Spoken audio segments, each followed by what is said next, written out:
Under the bridge, waders on. I dip a plastic container into the creek. How did I end up here? This flowing body of water, Cozine Creek, is like many other urban creeks I have worked and played in. Cars rush past overhead, but as loud as the sounds are above, the flow of water dominates. Water has been an endless source of inspiration and amazement for me, just waiting to be explored. Downstream, the creek rages with the rise of a heavy spring rainstorm. Ash trees and reed canary grass hug the banks.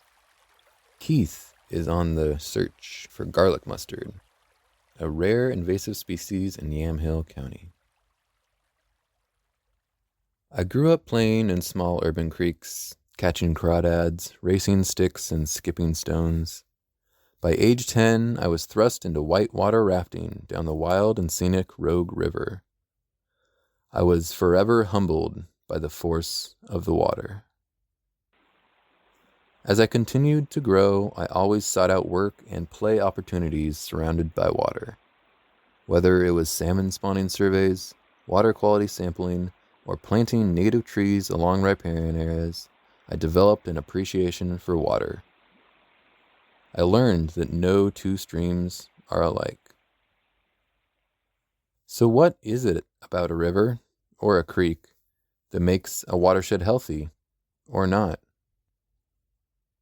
First, the structure of a river depends on what is beneath our feet, the existing geology and soil types. Second is what comes from up above. Our climate can dictate how quickly these systems change through thousands of years of rainfall, wind, freeze and thaw that have shaped the banks of this creek. And third, our built environment. The timberlands, farmlands, urban areas, and road systems are one thing that we can control. What's in this glass of water, and why does it matter?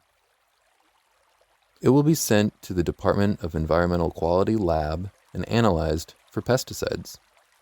With this knowledge, and partnering with the Oregon Department of Agriculture, I hope to be able to educate the community on what's in their watershed and make positive change over time.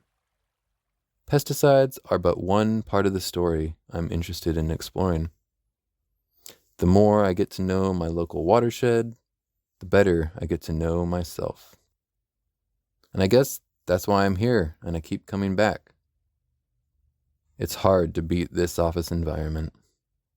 While this isn't the most beautiful creek I have ever seen, or the best weather to be enjoying the outdoors, I feel content, at home, connected to something larger than myself.